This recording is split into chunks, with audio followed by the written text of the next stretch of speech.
Esse é o podcast Inteligência Jurídica, o espaço do Machado Meyer pensado para dividir com você a nossa visão sobre questões que impactam seus negócios e transformam realidades.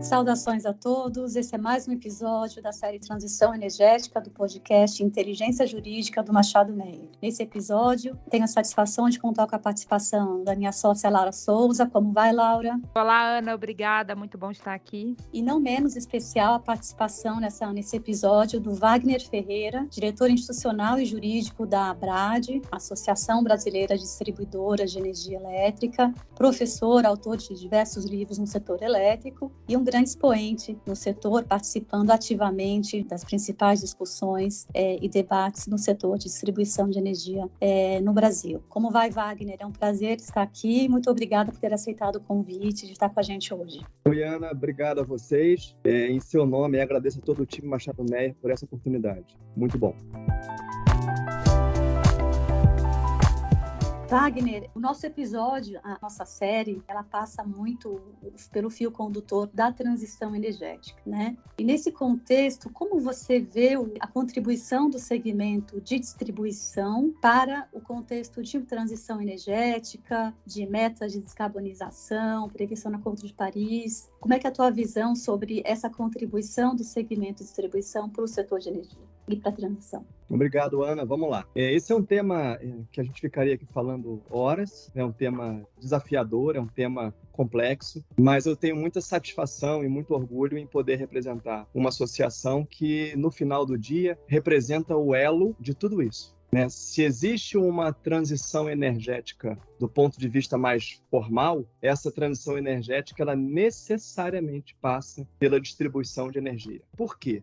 Como a gente sabe, a distribuidora ela é um elo que faz com que toda a infraestrutura e todos os insumos que antecedem a entrega do serviço de energia elétrica aos brasileiros seja viabilizado. Esse é o papel da distribuidora. Então, ela compra dentro de um leilão regulado a energia elétrica, ela contrata antecipadamente e dá lastro para que as transmissoras de energia elétrica possam implementar as suas infraestruturas para que essa energia saia da usina e chegue até uma transmissora. Dessa transmissora, chegar até uma rede de distribuição de energia, que normalmente é aquela que a gente enxerga na janela das nossas casas. Então, esse link que a distribuidora faz para entregar energia elétrica, ele é fundamental para que essa transição energética se operacionalize. E o que a gente pode falar de transição energética? É verdade que no Brasil a gente tem uma condição de geografia e de riqueza mineral muito rica. Quando a gente olha, por exemplo, a matriz elétrica brasileira, a gente está numa condição absolutamente vantajosa em relação ao resto do mundo. Nós temos uma matriz de fonte renovável hoje na casa de 85%.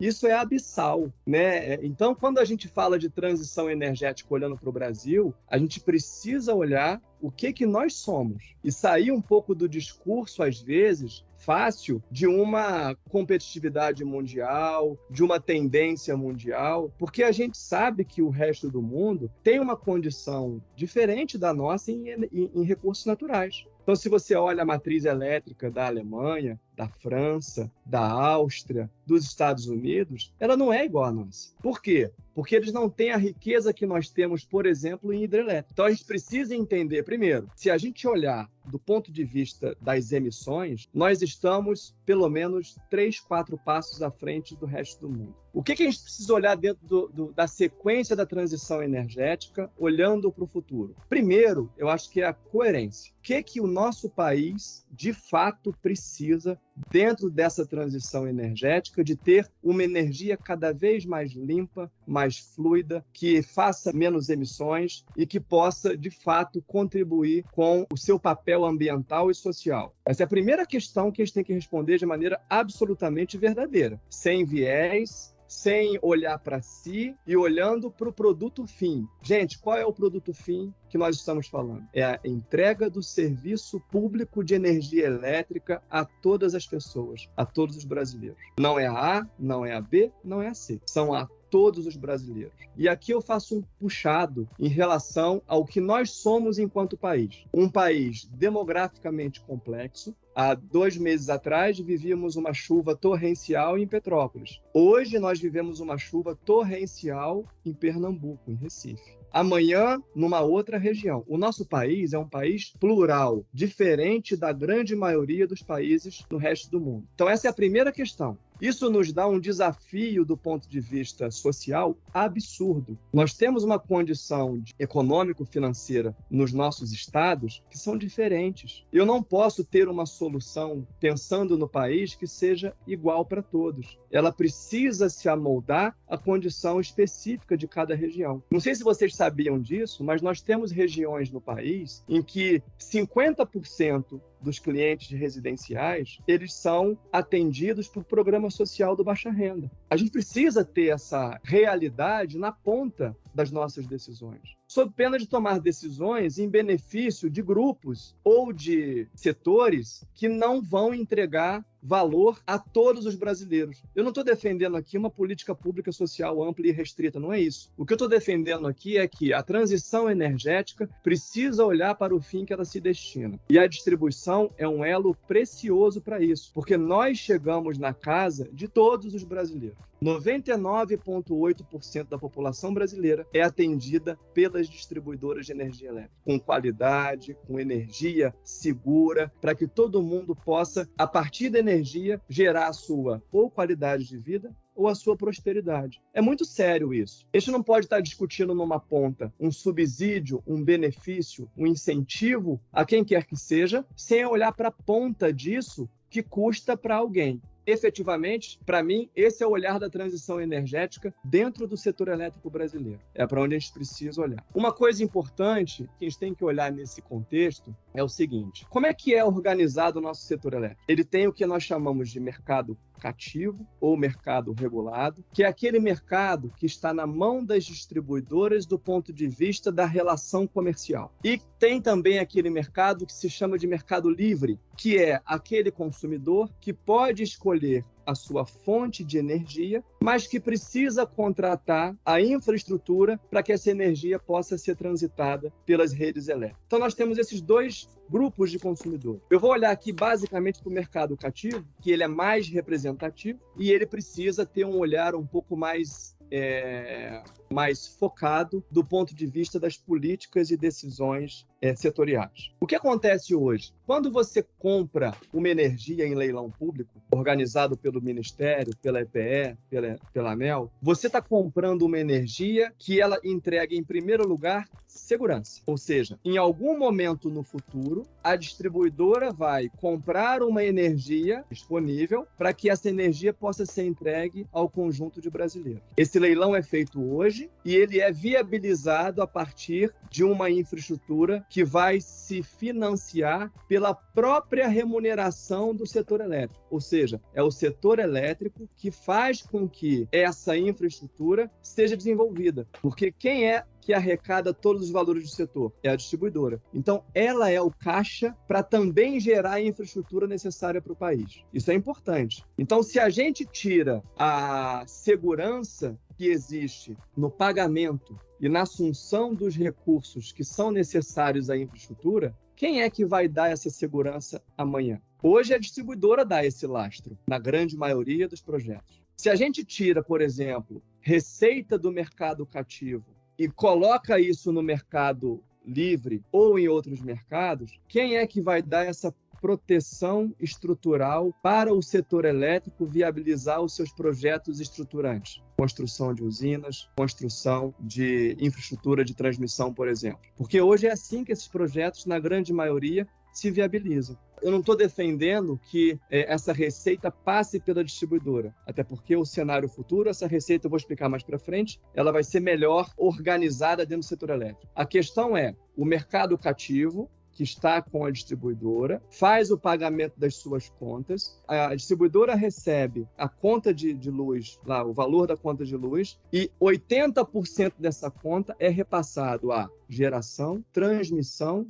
e aos encargos setoriais. 80% do valor. Então, isso é uma questão estruturante do setor elétrico. Nós temos que olhar para isso. Como é que a gente está olhando para isso hoje? E aí entra a questão da modernização do setor. Wagner, uma das frentes de trabalho da modernização do setor elétrico é a sustentabilidade da distribuição, né? Então, se discute hoje o aprimoramento do modelo de negócios das distribuidoras, se fala muito de segregação de atividades de gestão de rede e comercialização de energia, em especial agora à luz das discussões do PL 414, né? Como você vê, né, o atual andamento desses trabalhos? Para onde você entende que caminha, né, a equação da sustentabilidade da distribuição, desse modelo de negócios ideal para a distribuição? Uma maravilha de pergunta. Temos várias questões em andamento sobre a modernização do setor e sobre o modelo de negócio da distribuição de energia, e não só da distribuição, mas de todos os atores do setor elétrico.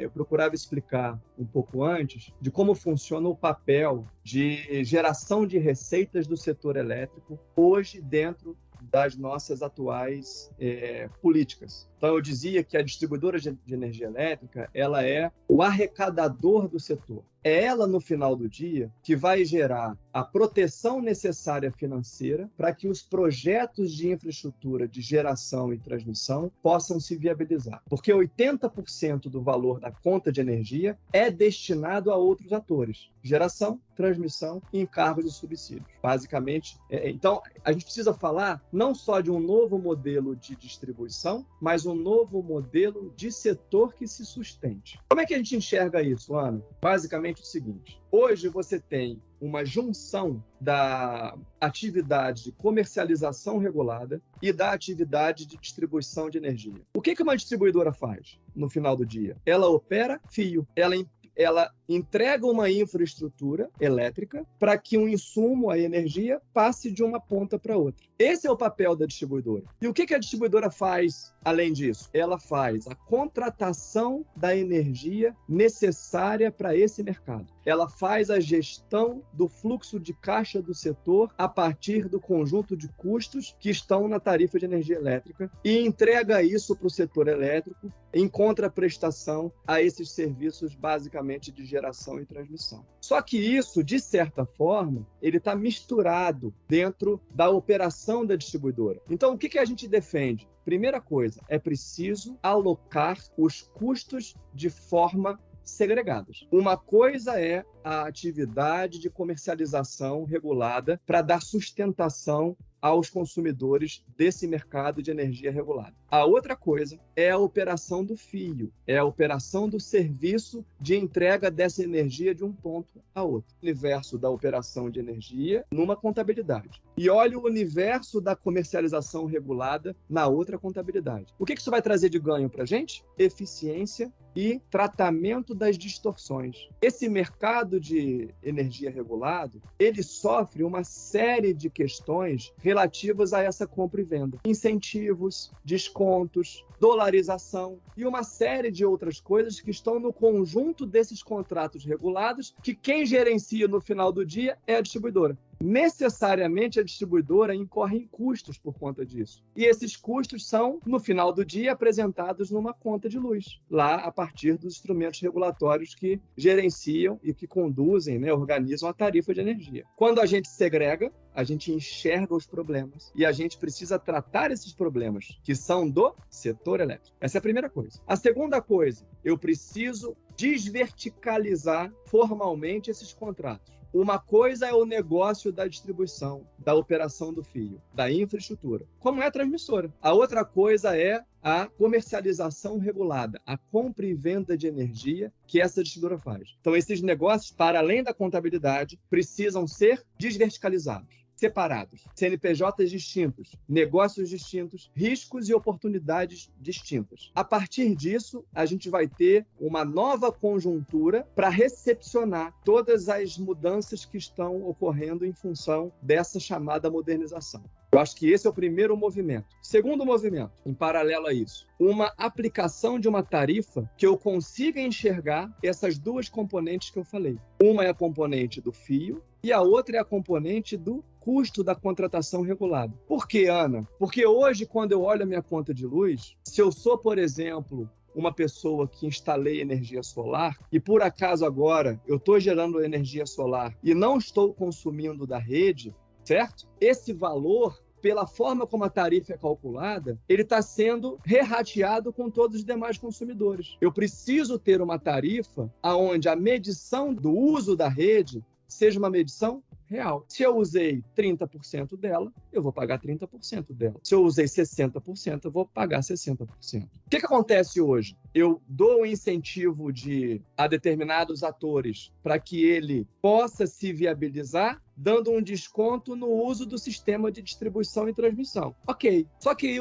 esse uso do sistema de transmissão e distribuição, ele é dividido com todos os consumidores brasileiros. Se a Ana sai para não pagar, se o Wagner sai para não pagar, se a Laura sai para não pagar, quem é que permanece pagando? Demais usuários. Então, essa conta, no longo prazo, não fecha. E ela vai penalizar e preocupar quem? Quem não tem a possibilidade de fazer o uso dessa tecnologia que está sendo apresentada ou daquele que eventualmente migrou para o Mercado Livre para comprar sua energia a um custo diferenciado. Sobre o Mercado Livre, tem uma questão muito importante. Quando o consumidor opta por esse mercado, ele vai até a sua geradora de energia, através de uma comercializadora, e compra a sua geração escolhida, desejada. Essa geração é uma geração firme? Ela funciona 24 horas por dia? Normalmente não. Quem é que dá essa proteção para esse consumidor? É o setor elétrico, é a distribuidora. Porque é a distribuidora que precisa comprar, a partir dos leilões que são estudados e publicizados, a energia firme. E a gente sabe que uma matriz de energia, ela não funciona só com uma fonte. Por quê? Porque você tem uma série de equilíbrios que você precisa ter nessa gestão para que na hora que falte o vento, você tenha o sol. Na hora que falte o sol, você tenha a água. Na hora que falte os três, você tenha uma térmica que sustente a operação. Nós recordamos agora recentemente do custo extraordinário que todos nós pagamos por conta de uma geração térmica que não estava prevista. E ela precisou ser acionada rapidamente para que todos os consumidores não tivessem a falta de energia nas suas residências e negócios. Isso custa muito mais do que uma energia escolhida pelo Wagner e que é de uma fonte específica do meu desejo. Só que é essa energia mais cara, naquela oportunidade, que sustentou o serviço para todos. Então, não é só uma questão de decisão, é uma questão de responsabilidade. Isso, Ana, já está sendo, vamos dizer assim, orientado no processo de modernização, em especial lá no relatório do PL 414, que hoje passa, inclusive, por uma definição de comissão especial, né? Deveremos ter uma relatoria assumida hoje para a gente tentar concluir esse processo o quanto antes. E por que esse processo tem que ser rápido? Porque, como você disse lá no início, a transição energética, e aí um pouco da tecnologia que você citou, ela começa a entrar cada vez mais rápido na vida das pessoas. Hoje, cada vez mais pessoas têm condições de ter um painel solar, têm condição de ter um veículo elétrico, têm condição de ter a escolha de um mercado livre, ou seja, a escolha de uma geradora de energia do seu desejo. Ora, se isso se acelera e eu não trato a infraestrutura, eu estou criando um problema enorme mais à frente. Porque o conjunto de usuários que estão no mercado regulado e que, de certa forma, sustentam essa segurança que eu falei um pouco antes, estão ficando desequilibrados em relação ao custo do serviço. Porque determinados usuários deixam de pagar parcelas que faz parte de um conjunto de infraestrutura que é entregue a todos os brasileiros. Então, esse é um ponto muito importante na modernização e que está endereçado lá no PL 414. O que é importante também? Você já falou sobre isso. A questão dos recursos energéticos distribuídos, né? Você tem um conjunto de medidas sendo pensadas, Ana, justamente para esse país desigual que nós temos. Eu não posso ter um tratamento linear. Eu tenho áreas extremamente nobres, que admitem um aterramento das suas redes, um enterramento das suas redes, que admitem um uso da energia muito mais otimizado e muito mais personalizado. E eu tenho áreas complexas em que não se admite esse custo e que eu preciso fazer com que a energia seja entregue com segurança para todos aqueles brasileiros que estão lá. Eu tenho esses dois universos extremamente opostos e antagônicos no nosso país, em muitas situações, incontáveis situações. Então, há projetos pequenos desenvolvidos pelas distribuidoras em vários estados do país, olhando qual é a melhor tarifa para aquela região específica, para aquela situação específica. Qual é o melhor modelo de operação para aquele processo complexo que nós temos. Como é que a gente dá segurança e, ao mesmo tempo, gera sustentabilidade? Nós temos os projetos de sandbox tarifários da ANEEL, que é muito em função dessas peculiaridades. Só que quando eu vendo uma tecnologia, eu não estou olhando para isso. Eu estou olhando para a viabilidade da tecnologia, seja ela qual for. Mas a distribuidora é esse elo de ligação que eu disse para vocês no início, que ela faz entregar uma energia, que no final é um bem público, ao seu consumidor, independentemente da sua condição social e econômica. Esse é o papel da distribuidora. E é para isso que o setor elétrico precisa olhar quando toma uma decisão pontual, mas que tem reflexo na infraestrutura do país.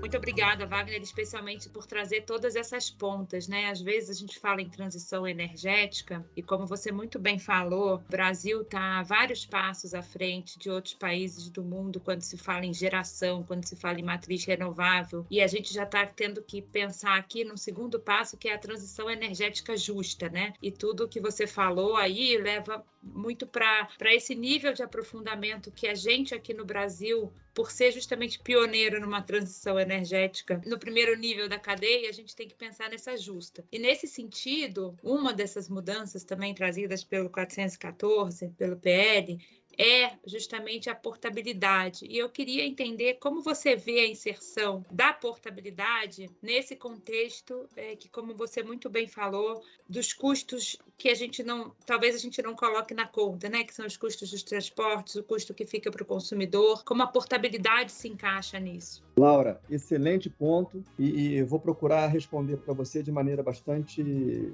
objetiva para que todos que estão nos ouvindo possam compreender um pouco do que a gente pensa sobre isso. Portabilidade, a gente pode definir isso como a possibilidade do consumidor adquirir a sua energia elétrica, a sua fonte de energia, diretamente a partir do seu interesse exclusivo. Ela não vai precisar, a pessoa, o consumidor, ir na distribuidora comprar a sua energia. Ok? O consumidor ele pode ir diretamente a uma comercializadora ou a uma geradora para fazer essa aquisição. Até aí, a gente entende que é um movimento absolutamente natural e que deve ser ampliado de maneira ampla e restrita, sem o menor problema. Qual é a questão e o nosso ponto de reflexão? Quando esse consumidor faz essa escolha, ele, pelo tratamento regulatório e legal que é dado a ele, ele deixa, hoje, no modelo que está, ele deixa de assumir custos que fazem parte do conjunto dessa segurança desse sistema elétrico que eu falei um pouco antes. Então, por exemplo, custo com determinadas geradoras de energia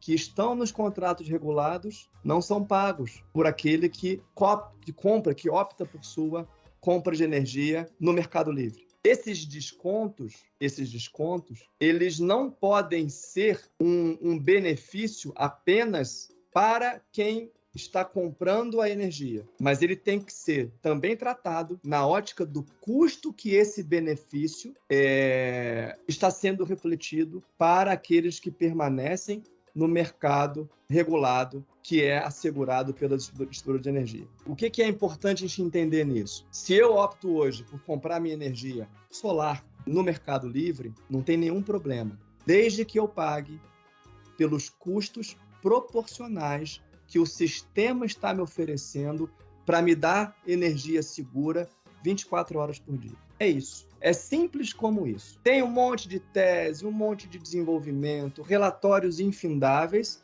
mas se a gente puder resumir, é isso. O Wagner, que fez uma escolha por comprar energia eólica no Mercado Livre, não pode ser beneficiado ao custo do sistema para que a Ana ou a Laura ou os demais brasileiros paguem. Então, a solução é muito simples, Laura. É criar uma conta, um encargo, aonde, para quem migrar, ele vai ter que pagar um valor pela segurança do sistema que é dada a ele 24 horas por dia, 365 dias por ano. Vocês sabem qual é o percentual de garantia de serviço que nós damos aos brasileiros por ano? 99,8% do tempo nós temos energia elétrica nos nossos lares. Isso custa. Energia solar não dá isso. Energia eólica não dá isso. Energia térmica não dá isso. O que dá isso? É o conjunto de atos e operações que são realizadas, inclusive centralizadas no Operador Nacional do Sistema, que garantem essa energia funcionando para todo mundo.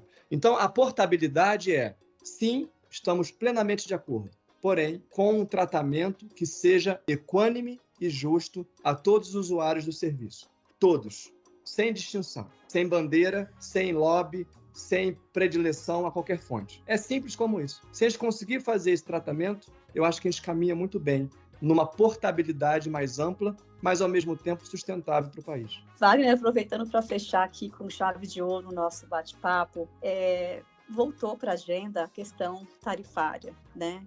Muito por conta também da recente pressão inflacionária, né, nos preços de energia, nos preços dos combustíveis, e acaba que, enfim, vemos aqui e ali, enfim, tentativas, né, de interferência na segurança jurídica de alguns contratos de concessão. Teve recentemente uma discussão grande envolvendo uma revisão tarifária de uma distribuidora estadual. Já tivemos no passado o governo estadual também se insurgindo contra um outro reajuste tarifário de uma outra distribuidora. Como é que você vê esses movimentos e, seu entender, como se resolve ou como se endereça a questão tarifária e essa pressão que a gente ouve muitas vezes aí na sociedade de preços mais módicos, né, de tarifas mais módicas para o setor? Ana, excelente pergunta, obrigado. Eu acho o seguinte, a discussão ela é legítima e ela precisa estar no parlamento. Então, nesse ponto, eu acho que o Congresso Nacional ele tem muito mérito de chamar para si, de avocar para si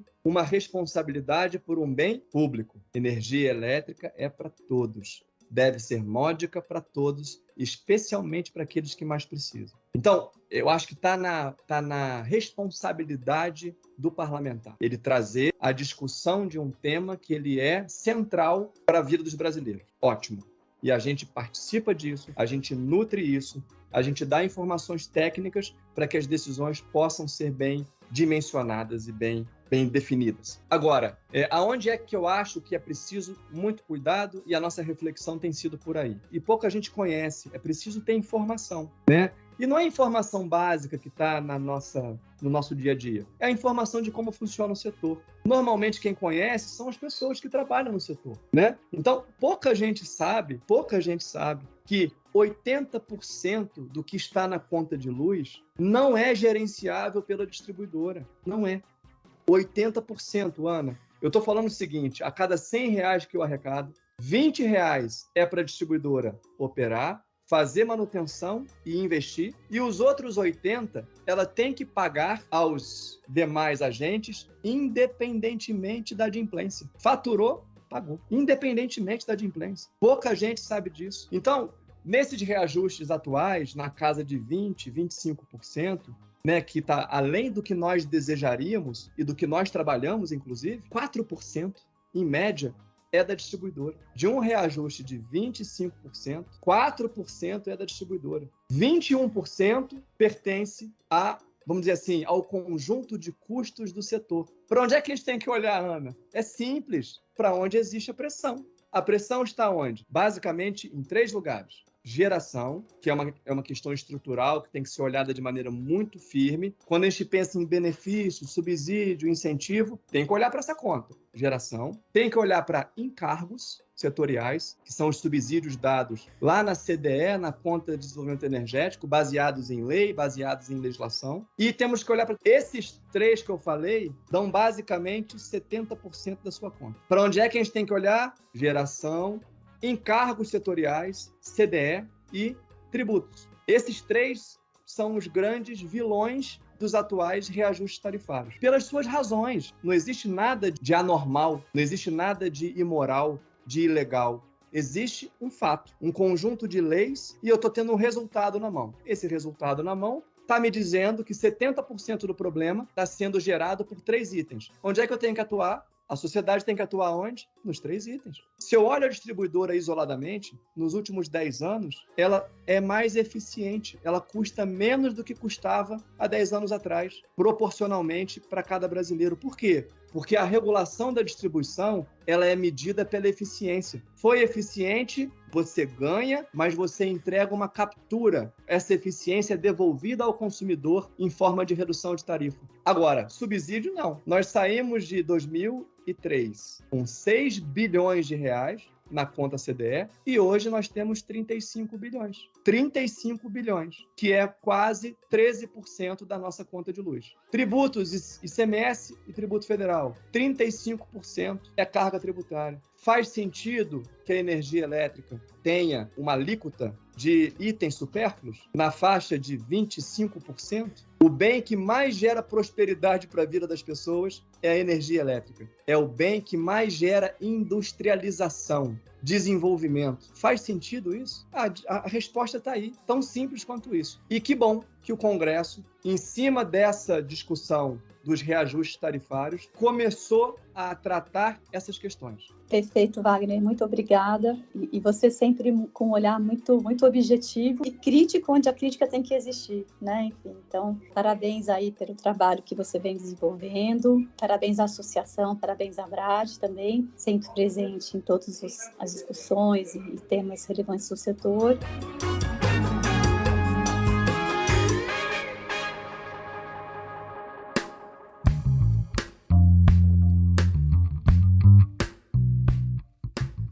Não sei, Laura, você quer fazer algum fechamento também? Wagner passou por temas muito sensíveis, mas que precisam ser cobertos se a gente, de fato, quiser fazer uma transição energética madura e que não fique limitada ou rasa, né, no âmbito da geração, das emissões, dessas discussões que no Brasil a gente tem muitos elementos para se aprofundar muito mais e fazer uma transição, de fato, justa, né, e profunda. Bem, agradeço a participação de todos que seguiram o podcast até aqui. Tenho certeza que o papo foi muito interessante. Todos vão sair daqui com mais insights e informações sobre a importância do segmento de distribuição, né, para o setor. Espero vocês na próxima e até breve. Agradeço aqui ao Wagner a brilhante participação no nosso episódio de hoje. Até mais. Ana, muito obrigada. Wagner, muito obrigada. As contribuições foram muito valiosas. Essa riqueza de debate eu acho que é fundamental para o processo de modernização e para a gente ter uma transição energética de fato robusta, né? E poder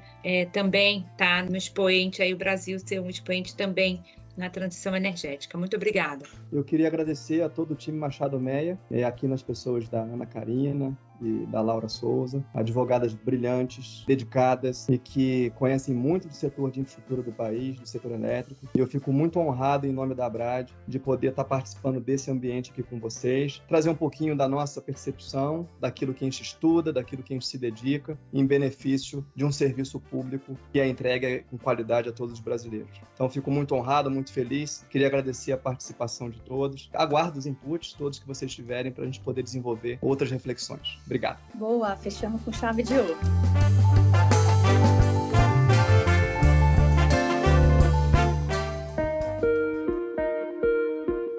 Você ouviu o podcast Inteligência Jurídica, o espaço de encontro para dividirmos com você a nossa visão sobre as questões que impactam os seus negócios.